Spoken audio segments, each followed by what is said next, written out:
আসসালামু আলাইকুম, আশা করি নিশ্চয়ই ভালো আছেন। তো চলে আসলাম ডেইলি মার্কেট আপডেট নিয়ে এবং শুরুতেই যদি আমরা ইকোনমিক ক্যালেন্ডারের দিকে নজর দিই তাহলে কিন্তু আজকেও বেশ কিছু গুরুত্বপূর্ণ নিউজ রয়েছে, যেমনটা আপনারা জানেন, যেটা প্রতি সপ্তাহেই থাকে। সেটা হচ্ছে যে জবলেস ক্লেমসের নিউজগুলো কিন্তু আজকে রিলিজ হবে। আমি যখন ভিডিওটা রেকর্ড করছি এখন থেকে ঠিক 6 ঘন্টা 54 মিনিট পরেই কিন্তু আমরা দেখতে পাবো জবলেস ক্লেমসের নিউজগুলো। তো এই জবলেস ক্লেমসের নিউজগুলো কিন্তু একটু পজিটিভই দেখা যাচ্ছে আজকে যে ডেটা দেখাচ্ছে। তবে আপনারা এটাও জানেন যে জবলেস ক্লেমসের যে এই ডেটাগুলো এটা অনেক আপ অ্যান্ড ডাউন হয়। সব সময় কিন্তু এই যেটা দেখানো হয় এইটাই আসে না, এটা প্রত্যাশার থেকে অনেক বেশি কম চলে আসে, ডেটা আবার প্রত্যাশা থেকে অনেক বেশি বেশি চলে আসে। তবে সাম্প্রতিক সময়গুলোতে কিন্তু আমরা দেখছি যে ইউএস শ্রমবাজারের অবস্থান বেশ শক্তিশালী এবং সেই ক্ষেত্রে কিন্তু অনেকাংশেই এটা বলা যায় যে জবলেস ক্লেমসের ডেটাগুলো পজিটিভ আসলে অবাক হওয়ার কিছু থাকবে না। তবে আজকের দিনে আমাদের মেন ফোকাস পয়েন্ট হচ্ছে যে আমরা যে গতকালকে অ্যালার্ট দিয়েছিলাম যে এফওএমসি মিনিট, এবং আমি বলেছিলাম যে এই এফওএমসি মিনিট প্রকাশ হওয়ার পর থেকেই মার্কেটে একটা ব্রেকআউট লক্ষ্য করব। তবে আমার লাস্ট যে শর্টস ভিডিওটা আমি আমার গ্রুপে শেয়ার করেছিলাম সেখানে আমি কিন্তু এটা উল্লেখ করেছিলাম যে ব্রেকআউট হবে, বাট সেটা যে ওই রাতেই হবে গতকালকে বিষয়টা ওরকমও না, এবং মার্কেট খুব বেশি ভোলাটাইল হবে না। নিশ্চয়ই আপনারা আমার কথার সাথে মার্কেটের আচরণ মিল খুঁজে পেয়েছেন। তবে আমরা আজকের ভিডিওতে সবথেকে বেশি ফোকাস দেব যে এফওএমসি মিনিট থেকে আমরা কী ধরনের তথ্য পেলাম, নেক্সট দিনগুলোতে ফেডের ইন্টারেস্ট রেট বিষয়ে কি কি ধরনের তথ্য আমরা পেয়েছি বা তাদের মুদ্রানীতি কেমন হতে পারে, এই সমস্ত বিষয়ে কী ধরনের ডেটা পেয়েছি, এইটাই মূলত আজকের ভিডিওতে আমরা ফোকাস করার চেষ্টা করব। তো এখানে আমরা যেমনটা দেখতে পাচ্ছি যে গতকালকের এই এফওএমসি মিনিট থেকে আমরা যেই তথ্য পেয়েছি সেই তথ্য অনুযায়ী যদি আপনাদের সাথে আলোচনা করি তাহলে এখানে তাতে করে দেখা যাচ্ছে যে অধিকাংশ মেম্বারই সামনের দিনগুলোতে মুদ্রাস্ফীতি কমানোর ঝুঁকি রয়েছে বলে তারা মনে করে এবং ইন্টারেস্ট রেট আরও বাড়ানোর প্রয়োজনীয়তা আসতে পারে বলেই তারা মত প্রকাশ করেছে। তবে এখানে কিছু কিছু সদস্য এই ইন্টারেস্ট রেট বাড়ানোর ফলে কি কি ধরনের অর্থনৈতিক ঝুঁকি আসতে পারে সেটা নিয়ে পর্যালোচনা করার চেষ্টা করেছে এবং তারা এক কথায় এটার বিপরীতেই অবস্থান নিয়েছে। তবে তাদের সংখ্যা খুবই কম, অধিকাংশ সদস্যই মনে করে আরও ইন্টারেস্ট রেট বাড়ানোর প্রয়োজনীয়তা রয়েছে। এটা হচ্ছে একটা ব্যাপার। এবং একই সাথে গতকালকে ইউএসডি রিলেটেড কিছু নিউজ ছিল, যেটা আপনারা জানেন, আমি বলেছিলাম গতকালকের অ্যানালাইসিসে। সেখান থেকে আমরা যে তথ্য পেয়েছি তাতে করে দেখা যাচ্ছে যে আমেরিকার ব্যক্তিগত বাড়ি নির্মাণের যে পরিমাণ সেটা কিন্তু বেড়েছে এবং একই সাথে মার্কিন কারখানাগুলোর উৎপাদন গত মাসে অপ্রত্যাশিতভাবে রিবাউন্ড করেছে।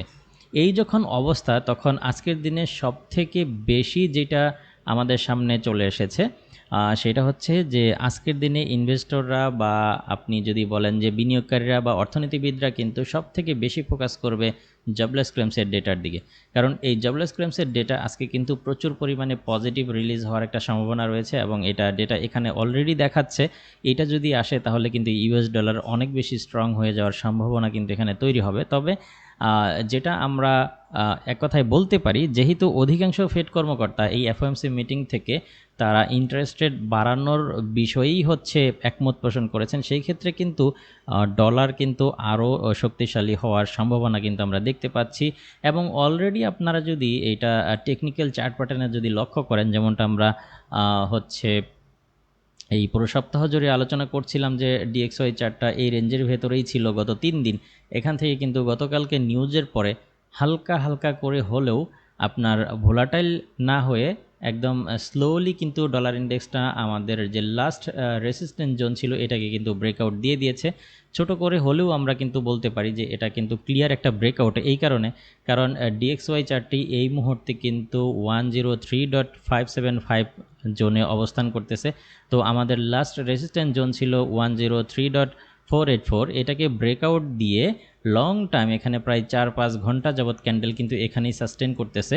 সো এটাকে কিন্তু আমরা একটা ক্লিয়ার ব্রেকআউট হিসেবে ধরতেই পারি। তবে এইখানে একটা ফলস ব্রেকআউট হওয়ারও সম্ভাবনা রয়েছে, সেটা হচ্ছে যে আজকের দিনের জবলেস ক্লেমসের ডেটা যদি আকাশ পাতাল একটা তফাৎ চলে আসে, যেটা আমরা দেখতে পেলাম ইকোনমিক ক্যালেন্ডারে, সেটা যদি আসে তাহলে তো হইতে পারে যে ডিএক্সওয়াই চার্ট অনেক বা ডলার সূচকটি অনেক উপরে উঠে আসবে। এবং যদি উল্টো পাল্টা আসে, অর্থাৎ জানেন তো এটা হচ্ছে একটা পাগলাটি টাইপের নিউজ, অনেক সময় অনেক বেশি আপ ডাউন হয়। যদি ডেটা যদি নেগেটিভ আসে তাহলে কিন্তু এখান থেকে এই ডলার সূচকটি কিন্তু ফলস ব্রেকআউট করতে পারে, এবং এটা যদি ফলস ব্রেকআউট করে তাহলে কিন্তু গোল্ডের ভেতরেও আমরা সেম একটা লক্ষণ কিন্তু আমরা দেখব। কারণ গোল্ড আপনারা জানেন ইতিমধ্যেই, যেমনটা আমরা পুরো সপ্তাহ জুড়ে হচ্ছে এই ডাউন ট্রেন্ড থেকে প্রফিট করতেছি আলহামদুলিল্লাহ। তবে এই ডাউন ট্রেন্ড আমরা কিন্তু বলতে পারি যে এটা আরও চাপের মুখে পড়েছে এবং আরও ডাউন হচ্ছে। এবং যদি আমি বলি যে গতকালকের অ্যানালাইসিসেও বলেছিলাম যে গোল্ড হচ্ছে ব্রেকআউট হতে পারে এফওএমসি মিনিট প্রকাশের পর থেকে, এবং আমার কথার সাথে মার্কেটের আচরণ যদি লক্ষ্য করেন তাহলে কিন্তু অলরেডি আমরা এইটাকে অনেক ডাউন হতে দেখেছি, এবং আমাদের লাস্ট যে নর্মাল যে ট্রেন্ড লাইন ছিল সেটাকেও কিন্তু রিটেস্ট করতেছে না, অলরেডি ডাউনই চাপতেছে, ডাউন থেকে আরও ডাউন হচ্ছে। তবে আমাদের মেজর ট্রেন্ড লাইনের তো আশেপাশেও যাচ্ছে না গোল্ড। এখন প্রশ্ন হচ্ছে গোল্ড কি ব্রেকআউট হয়েছে? উত্তর হচ্ছে না, এখনও গোল্ড ব্রেকআউট হয় নাই, কারণ আমাদের গোল্ডের ব্রেকআউটের লাস্ট যে লেভেলটা সেটা হচ্ছে এইটা। হ্যাঁ, এই জোন থেকে যদি গোল্ড নিচে অবস্থান করতো এবং প্রাইস রিট্রেসমেন্টের সাথে যদি নিচে থাকতো সেই ক্ষেত্রে আমরা গোল্ডকে ব্রেকআউট ধরতে পারতাম, বাট গোল্ড কিন্তু এখনও ব্রেকআউট হয় নাই। আমরা যদি বলি তাহলে ব্রেকআউট হওয়ার একটা পর্যায়ে কিন্তু চলে আসছে গোল্ড, কারণ গোল্ডের যে আচরণ বেসিক্যালি, যে গোল্ড যতটা ডাউন হয়েছে নিঃসন্দেহে এটা একটা হচ্ছে ফরেক্স চার্টগুলোর মধ্যে শক্তিশালী চার্ট হচ্ছে গোল্ড। বেসিক্যালি গোল্ড যে পরিমাণ ডাউন হয়েছে, যদি গোল্ড ওই পরিমাণ ফান্ডামেন্টাল স্ট্রং ডেটা পেত তাহলে এখান থেকে কিন্তু মানে বাউন্স করে একদম এক টানে উপরে উঠে যেত, বাট গোল্ড এতটা ডাউন হওয়ার পরে আপনারা দেখছেন যে গোল্ড নিচেই সাস্টেন করতেছে, একদম একেবারেই ক্যান্ডেলগুলোর ভেতরে কিন্তু প্রাইজের চাপ কিন্তু এখানে লক্ষ্য করা যাচ্ছে না। তবে আমাদের গোল্ডের লাস্ট ব্রেকআউট জোন কিন্তু এটা, এখনও আমরা বলতে পারি যে গোল্ড ব্রেকআউট হয় নাই, তবে ব্রেকআউট হওয়ার সম্ভাবনা 75%। আজকের দিনে গোল্ড ব্রেকআউট হয়ে যাওয়ার সম্ভাবনা কিন্তু এইটা আমি দেখতে পাচ্ছি, আমার কাছে মনে হচ্ছে। এবং 25% সম্ভাবনা রয়েছে আপ হতে পারে। তবে আপ হলেও আপের দিকে ব্রেকআউট হবে এমন প্রত্যাশা আপাতত করতেছি না। যদি এইটা আপ হয় তাহলে সর্বোচ্চ আমাদের ট্রেন্ড লাইনটাকে টাচ করতে পারে, নর্মাল ট্রেন্ড লাইন, একই সাথে আরও যদি আপ হয় তাহলে হয়তো বা মেজর ট্রেন্ড লাইনটাকে টাচ করতে পারে। তবে এইটা নির্ভর করছে আজকের দিনের জবলেস ক্লেমসের ডেটার উপরে। এখন আমাদের ট্রেডিং প্ল্যান কেমন হতে পারে সেটা হচ্ছে যে আজকে আমরা জবলেস ক্লেমসের যে ডেটাগুলো দেখতে পাচ্ছি এই ডেটাগুলো যদি আসে কিংবা এর থেকেও যদি পজিটিভ ডেটা আসে, সেই ক্ষেত্রে আজকে কিংবা হচ্ছে আগামীকাল অর্থাৎ নেক্সট 2-3 দিনের ভেতরে গোল্ড হচ্ছে এই প্রাইজের দিকে নেমে আসার সম্ভাবনা রয়েছে। প্রাইসটা হচ্ছে এইটা, এই প্রাইজে যদি আমরা গোল্ডকে পেয়ে যাই তাহলে আসলে এখানে অবাক হওয়ার কিছু থাকবে না। যেমনটা দেখা যাচ্ছে যে জবলেস ক্লেমসের ডেটা এবং এফওএমসি মিনিট থেকে যে তথ্য আমরা পেয়েছি তাতে করে অল্প কয়দিনের ভেতরেই সম্ভবত এই প্রাইজের দিকে গোল্ড মুভ করতে পারে। তবে এখনও কিন্তু গোল্ড উপরে উঠে আসার সম্ভাবনা একেবারেই শেষ হয়ে যায়নি, কারণ আজকের দিনে যদি জবলেস ক্লেমসের ডেটা যদি নেগেটিভ আসে তাহলে গোল্ড এখান থেকে এই জোনটাকে হয়তোবা ব্রেকআউট দিবে না, আর এই জোনটাকে যদি ব্রেকআউট না দেয় তাহলে উপরের দিকে উঠে আসবে, আর উপরের দিকে উঠে আসলে হচ্ছে পরবর্তীতে নতুন করে আমাদের সমীকরণ মিলাতে হবে যে এটা কি ট্রেন্ড লাইন ব্রেকআউট করবে নাকি নিচের দিকে ডাউন হবে।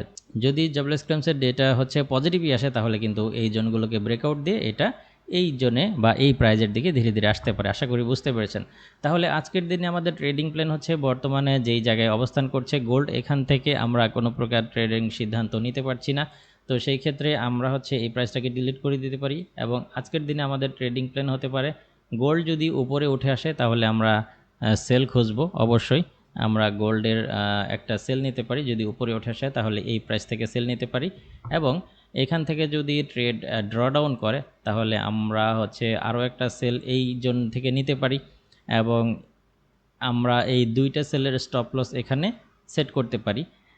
এইটা হচ্ছে আজকের দিনের প্রাথমিক পর্যায়ে ট্রেডিং প্ল্যান। আর এখান থেকে আমি সেল করার পরামর্শ দিব না, কারণ গোল্ডের যে পরিমাণ প্রাইজের মুভমেন্ট দেখতেছি খুবই স্লো মুভ করতেছে।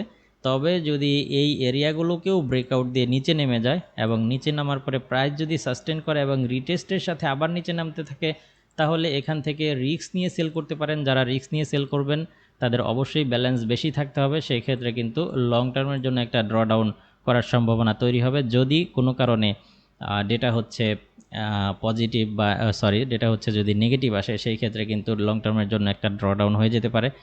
এই জন্য পরামর্শ থাকবে রিটেস্টের সাথে হলো সেল করবেন, এবং আজকের দিনের গোল্ডের সেল জোন হিসাবে আমি মনে করি নিরাপদ সেল জোন এটাই হতে পারে।